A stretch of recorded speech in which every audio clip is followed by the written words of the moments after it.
Sekarang tentang seperti apa sih manusia yang eksis itu. Nah, ini saya ambil lagi dari beberapa novel-novel beliau. Yang pertama, ini ada kalimat penegas dari Crime and Punishment.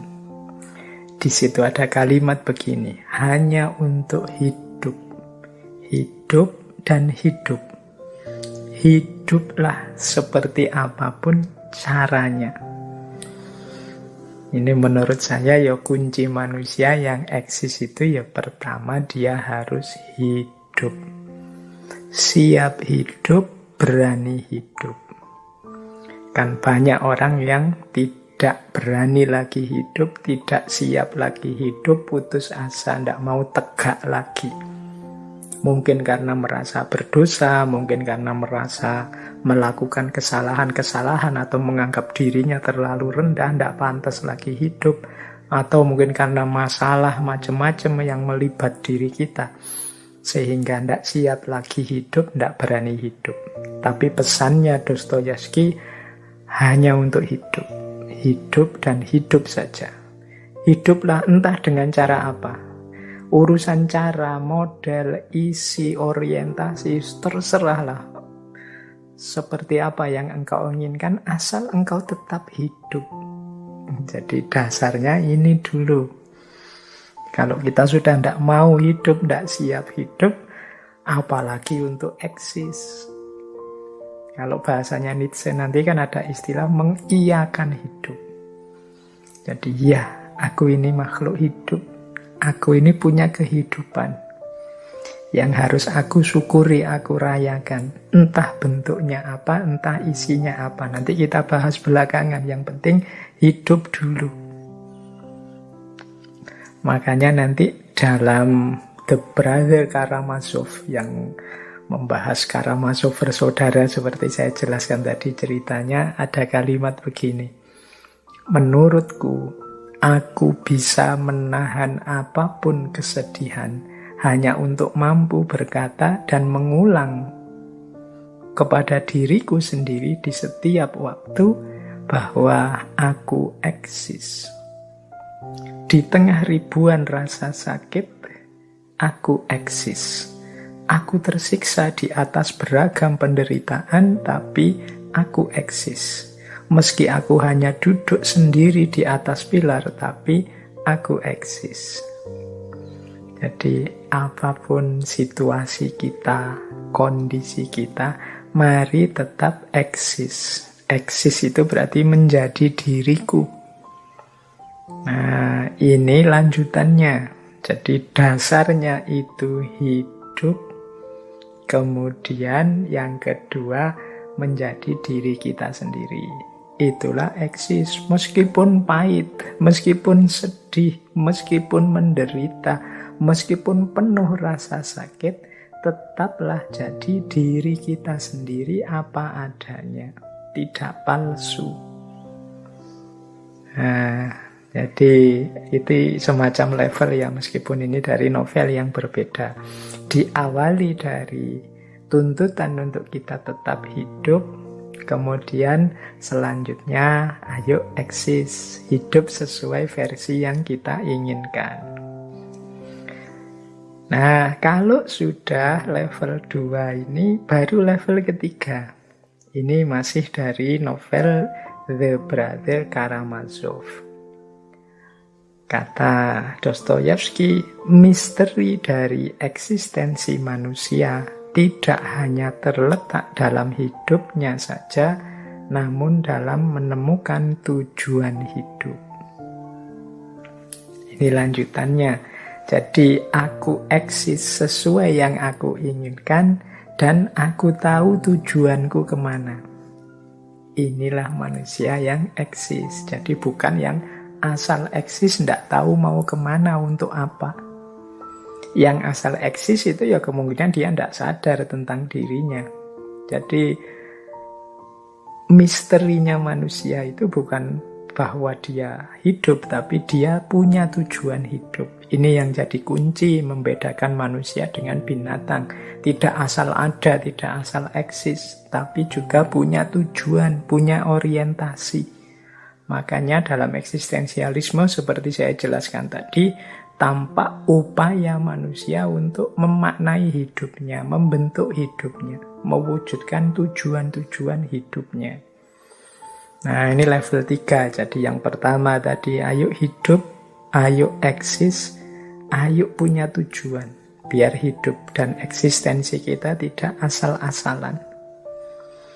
Nah, baru kemudian yang keempat. Kalau ini saya ambil dari Crime and Punishment. Ada kalimat begini.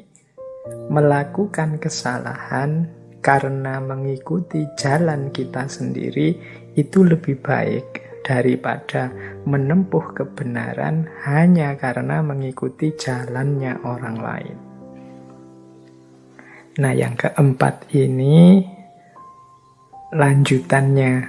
Jadi kita tadi kan eksis menjadi diri kita, menetapkan tujuan. Itu harusnya versi kita, tidak sekedar ikut-ikutan.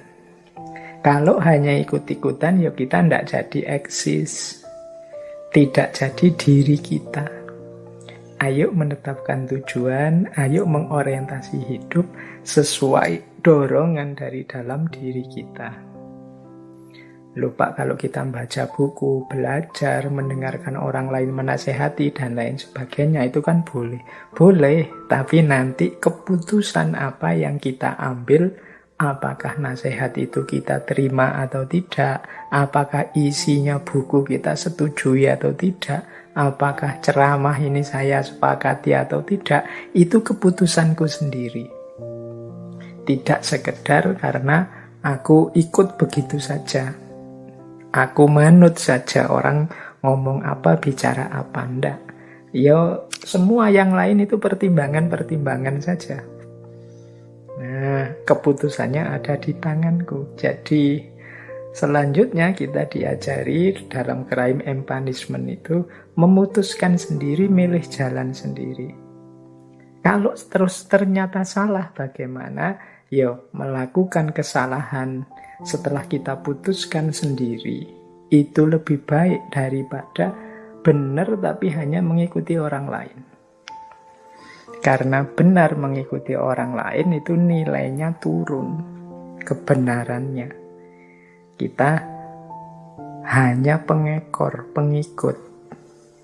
Yo, ilustrasi mudahnya yang sering saya pakai kan kalau ada anak misalnya masih balita, sholat, itu kan ikut-ikutan orang tuanya ke masjid, ikut sholat. Tapi kan kesadaran untuk sholat ini belum muncul dari keinginannya sendiri.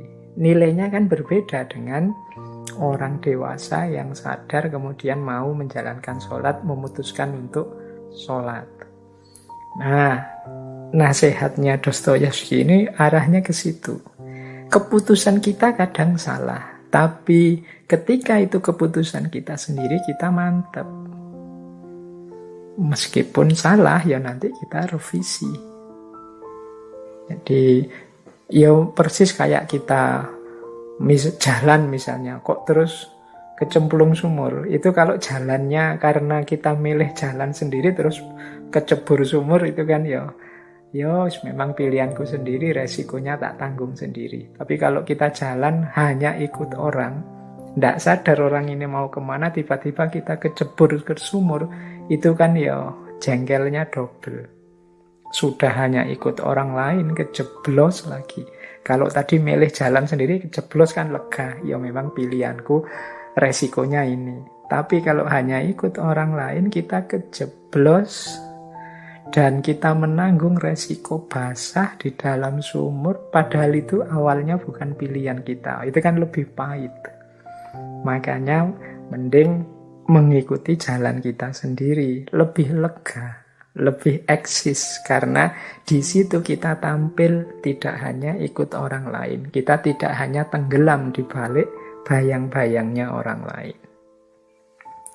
Nah, ada lagi satu kalimat yang saya ambil dari Notes from Underground. tentang orang yang eksis ini mungkin bisa disebut tahap yang kelima ya. Aku katakan, kata Dostoyevsky, biarkan dunia meluncur ke neraka, namun aku harus selalu menikmati tehku. Ini persis seperti Albert Camus yang dulu kita bahas kan. Wah, ini dunia ini betapa absurdnya. Enaknya bunuh diri apa ngopi saja. Ya sudah, aku tak milih ngopi saja. Ini maksudnya apa? Yang terakhir ini kita diminta untuk bisa menerima dan menikmati hidup apapun situasinya. Jadi mungkin pahit, mungkin menderita, mungkin penuh kesedihan, ya kita terima dan kita nikmati. Jadi karena memang itulah hukumnya hidup ini. Jadi ini level kelima kalau kita ingin eksis. Yang pertama tadi, ya betapapun kita harus tetap hidup.